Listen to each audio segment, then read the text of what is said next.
Our guest today, artist Nandita Kumar, has created an entire art tech installation titled From Paradigm to Paradigm into the Bionic Time.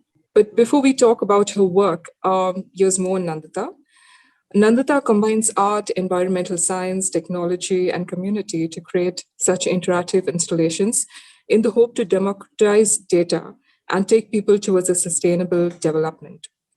Her works are hybrids in which she explores nature's five elements to create narratives using sound, video animation, performance, smartphone apps, customized motherboards, solar, microwave sensors, almost everything involved in the world of technology.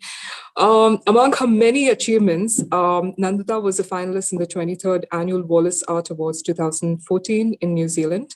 Her movies Birth of Brainfly and Tentacles of Dimension have screened at top art film festivals across the world. Last year, she received the Digital Futures Grant from Coach. And this year, she's selected for the DAAD Artist Residency in Berlin.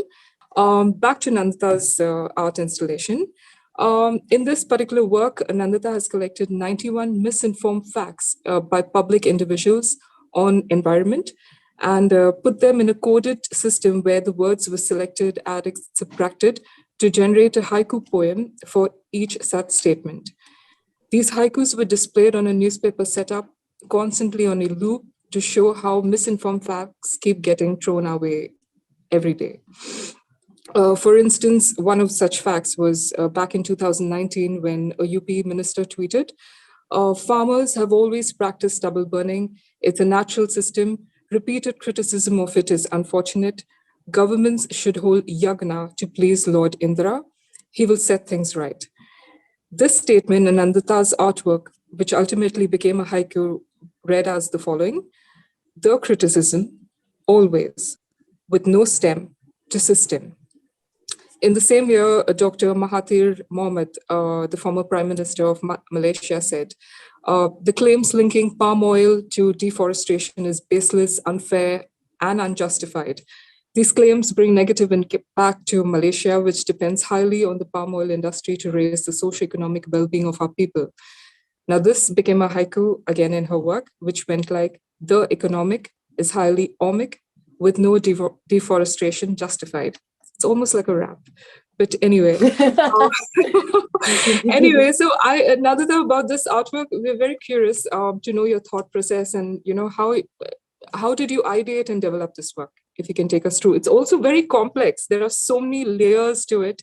You need to go back and forth to it to realize what's happening. So maybe you could take us through it. Yeah. Well, yes, I think my work is complex, just like the political system that we are constantly exposed to. You look up to your politicians, you look up to, say, social media influencers, you look at people who influence.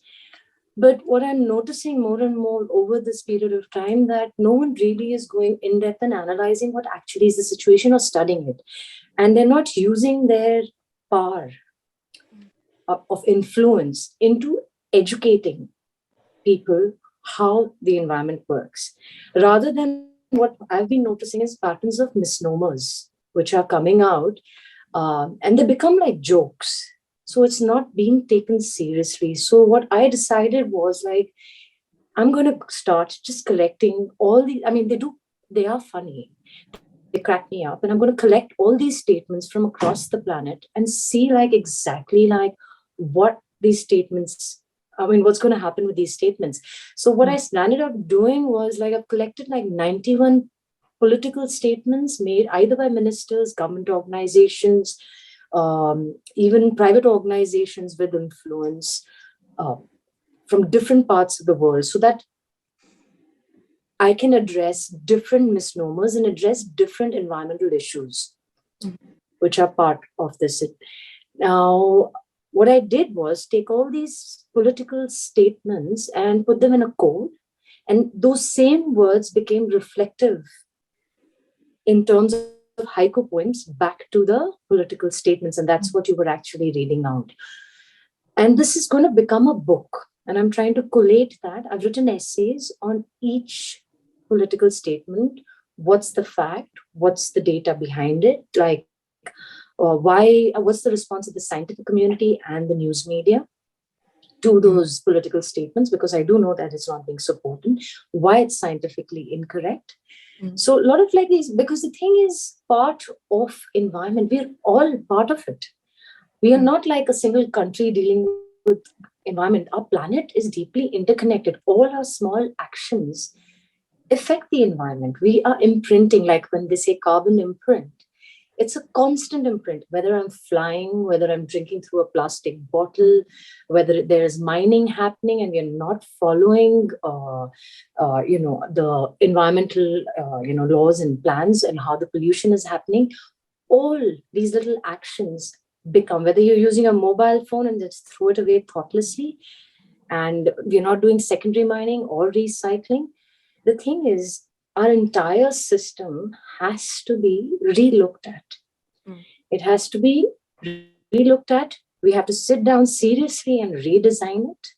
We have to see these correlations, what's happening. When all this carbon is not being able to being absorbed and broken down or whatever, being recirculated again, it is absorbing the heat. And then heat is changing the weather pattern. So what is happening is, if one balance goes off, it's triggering, like you say, the butterfly effect. This, what you're seeing is this thing is going to impact the entire planet. So how do we one is, okay, I, on a very small level, is just sort of starting out with an art project where I can actually talk about all these different topics, and use these political statements as gateways to get into the issues on the other hand and demystify them. Because if you look at nature, they've already resolved, nature is producing waste. But nature over millions of years has resolved all these problems and become fully sustainable and circular. Right? Yeah. And we have to mimic nature. And that's what biomimicry means, is copy. What something is already intelligent, has resolved all these issues. We cannot reinvent the cycle on every level. If you see political systems, the first thing that they want to do is build large infrastructures to boost economies. It actually doesn't really work, because it may, on an environmental level, because see, if you see dams, and Maharashtra has the largest number of dams, it's still, it's going towards a desertification. Half the dams are empty. So is our design intelligent? That is the question. And if we don't critique ourselves, how do we propel forth? If we deviate from the discussion and humor it and disregard it completely, then there is no growth. On a personal level also, as a human, if I don't critique myself, I am not going to evolve and grow. With so much dystopia around, your works still show that there's a possibility of an utopia, with taking lessons from nature, like biomimicry, or even your art work title, Unwanted Ecology, that studies 20 weeds and shows recipes that are possible that one can consume in everyday life, and also their medical properties. And you realize all these weeds are in your backyard. So, you still show a lot of hope, and a lot of, like, climate crisis is not a lost cause. It can be mitigated at some point, at some level. So what keeps you going? What keeps you still trying? I think, on a personal belief, it's either glass full or glass half, right? And we all, either I be hopeful, yes, we are in a space of it's a deeply problematic problem, right? We're caught in these situations. But I will always want to have that hope with me that humans on the brink of disaster will hopefully make that event to change themselves. Because that's where we are. We are at that cusp, because they are actually stating by the 2040, 45, we would have crossed a level of no return, right? So I definitely till then would want to be hopeful that we have that change, that the politicians and the government and the municipal can go beyond themselves and look at, will our future generations survive? Will the human race survive? Will the birds and the bacteria and the viruses and all these things around us, they need to survive, because our body is built of bacteria. Our gut is built of bacteria. They break down and give us the energy. So if our gut gets imbalanced, our body gets imbalanced, if you really look at it, because our brain is connected to the gut. Similarly, the planet is interconnected. And you need to be hopeful, because either you're despondent, but what do you achieve with that? I implore all the scientists and the biotechnologists and all the young and the hopeful people to, no matter what the system is around you, to keep thinking in a positive way and doing. Because without action, honestly, you can think positive, but without action, there is going to be no movement. That wheat project was looking like, if in case we have a climate issue, those plants are very, very hardy. They can take very difficult weathers. Simultaneously, the amount of medicine that I have seen, they've been declared as weeds, but it's absolutely like one plant has around 20 to 25, 30 remedies. And as what I've done is basically collated all this data from across the planet. Though the weeds are from around a 20-minute walking range from my house, because I live on a paddy field. But these exist across the planet because weeds travel all over. And so I've got recipes from across the planet, whether it's medicines or whether it is food. Now, if global warming takes place, at least a little option is we can extend it by using some weeds, because obviously at some point we won't be able to grow our food. It'll all have to be indoors. Correct. Or now basically there are new advents happening, because growing food and its traditional methodology creates a lot of pollution. It takes in 70% of our water. It basically, with the stubble farming and all of that, it's adding carbon. And now the biotechnologists actually are growing bacteria and making flour out of that. And all of that, maybe in the next 30 years, we'll see food shifting on an indoor level. At least, that's how, if we want to continue eating what we need to eat. But is that food going to be healthy, like growing in the sun and the rain and the water? These are questions we've got to ask. Now we're finding microplastics in the blood or in the umbilical cord. Yes. There is not much research. There is not much data. Now we keep talking about personal data, but who is actually documenting environmental data? And environmental data has to be religiously documented. How do we draw out of that data these facts, and how do we make changes? So for me, I was trying to do this project on a data project, another one, which is called Osmoscape. It's based on water data. And all the issues related to water related issues. And while I started doing that, I was looking for large data, and I thought, I'll find data government must have gotten because they have a water data portal site. I have not found. I found like small data with lots of missing, because either once the data is collected once or twice, then there is a huge gap, then there is, or nothing has been derived out of that data.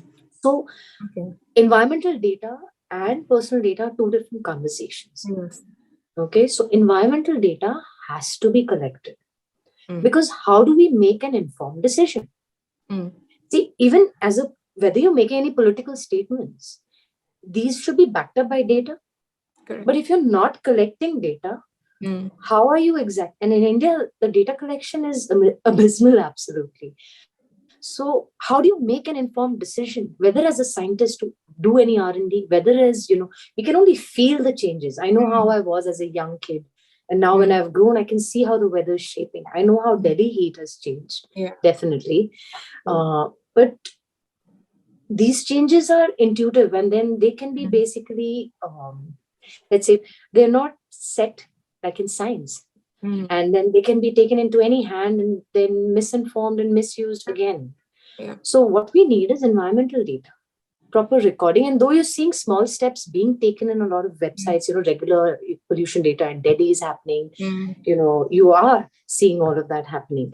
But more push has to be done in all aspects of the environment. Like even in your work, Paradigm to Paradigm, the use of sound, I was reading up, it was enhanced further at the Listening Biennale by somebody. You co-partnered with somebody and they further enhanced your project. If you can tell me something more on that. So the Listening Biennale is based in Berlin, and I was partnered with Joseph Kamaru, and he's from, I think he's Kenya, if I'm not mistaken. I think Kenya, yes. Yeah. Yeah. And basically, I gave him all my research and the haikus.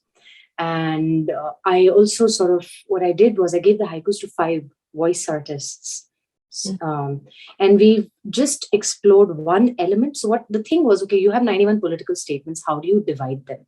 So I've divided them according to elements. So anything dealing with, say, warming is in fire, earth pollution, water pollution, and policies and issues come in ether, laws and policies. So that's how logically it's been divided. So I gave them one element, the haikus. There were around 20, 15 haikus in that element. And basically all these artists from different parts, vocal artists, there was one from Austria, Dubai, Switzerland, another. So there were Africa. I had a lot of different people from different parts of the world vocalizing these haikus. And then Joseph Kamaru led them and built a sound piece out of them. And that's what was shown at the Listening Biennale. So the idea is, see, this, what I've done is all these haikus, 91 haikus, I put them in a very long scroll, 40 feet. And the haikus, when they go through the code, they're not perfect because the code has, that's one of the challenges in artificial intelligence when AI can actually make haikus and be creative, right? So when the code pops out, it has grammatical errors. So what we are doing is wherever there are things which are wrong, we are punching them out. That's what you see in those strikes and those haikus are the punched out grammatical issues. And that goes through a punch piano. So those punches, it's like a little piano which makes sounds. And so that 40 feet just goes in a loop. Because for me, what I'm just seeing is all these political statements that have been made are just regurgitating constantly. It's not like we've not taken a step out of it.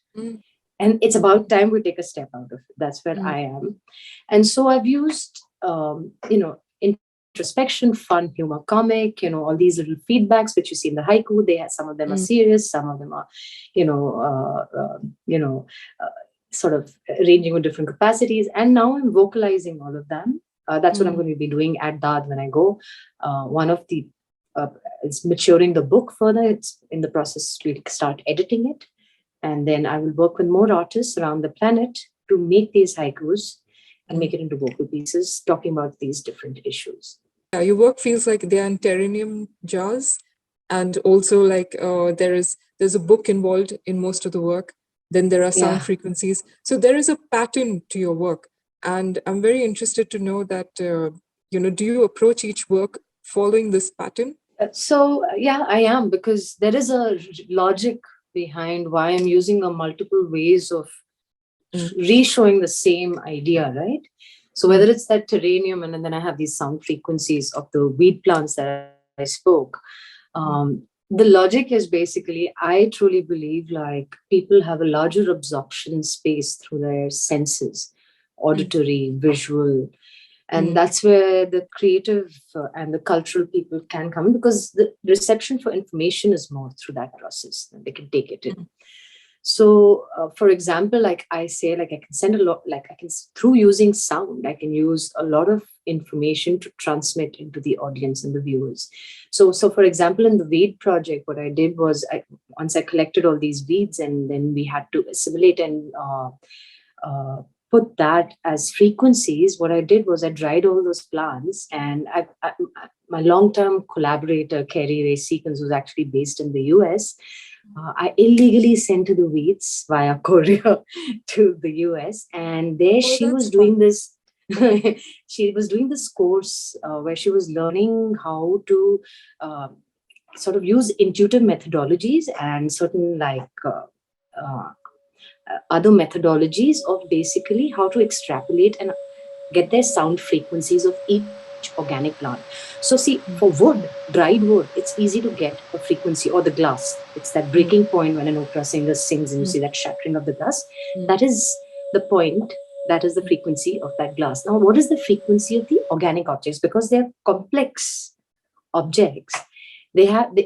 So you have to use either an MRI scan and get an image and then convert the image to sound, And with Carey, what we did was she touched those plants and she did this whole, and I did all the field recordings from where I gathered all that. So when we did those field recordings, we got the range in which the plants exist, the ecology, and then she basically used an intuitive methodology as well. It was under a scientist that she had done this course.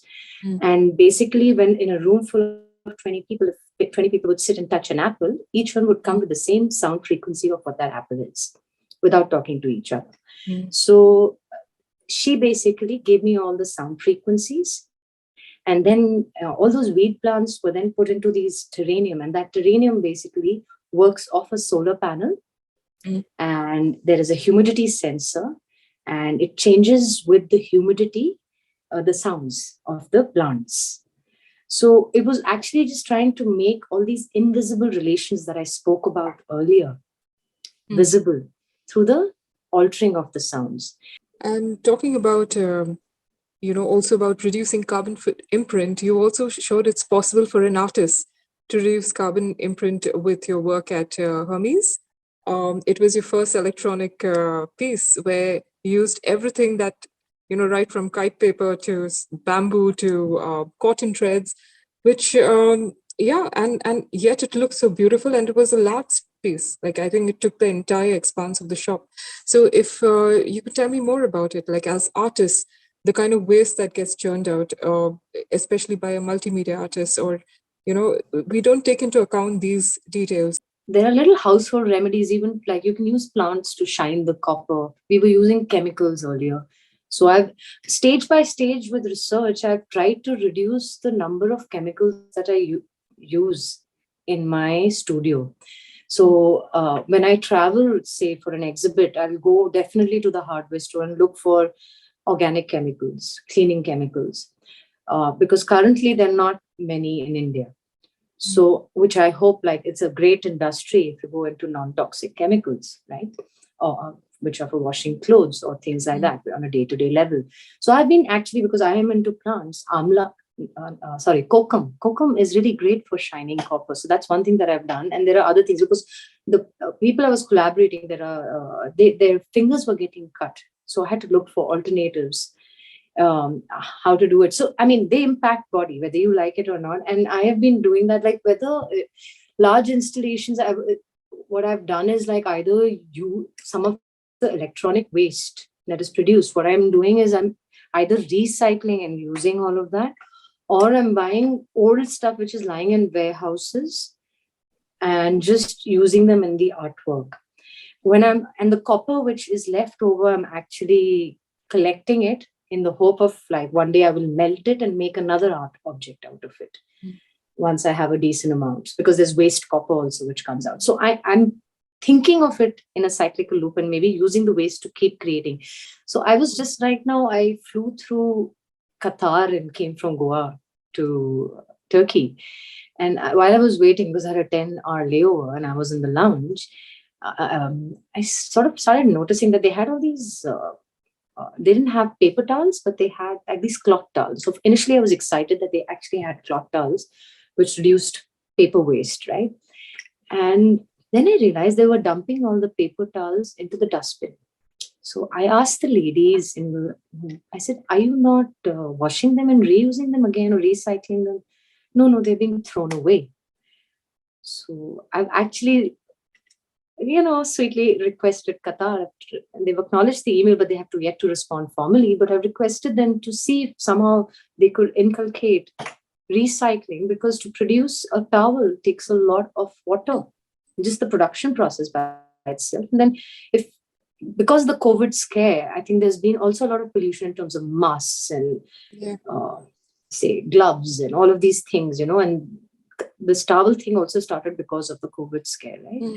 So, but the virus dies at 52 degrees or 53 degrees around in that temperature group. So if you put it in boiling water, it shouldn't be a problem. So just taking on these little onuses and noticing things and writing to companies and making sure that you're heard is an important step for all of us. With what material, whether it's So in my own small way, I keep doing things quietly and hope for You change. sound more like a climate activist than an artist, which is you've combined both your interests in one medium, and that's commendable. Yeah, I may not go out on the street, but Mm, I definitely, in my own space, I'm making small noises and trying to make change with love, mm, with kindness, and because and patience. A lot of patience you need for this, because change is something where people are scared, like and it's normal, and you have to give them that space and keep at it. That hopefully it will. I know it will. We are adopting. There are things that are happening. It's not like fully lost. Only thing is, let's focus more sharper. That's what it yes, comes down to. yes. So great. Thank you, Nandita. Thank you so much for your time. And No, this has thank you been a so much. wonderful conversation and so insightful. And yeah, speak to you soon. Speak to Take you care. soon, Ornella. Such a Yeah, pleasure. same here.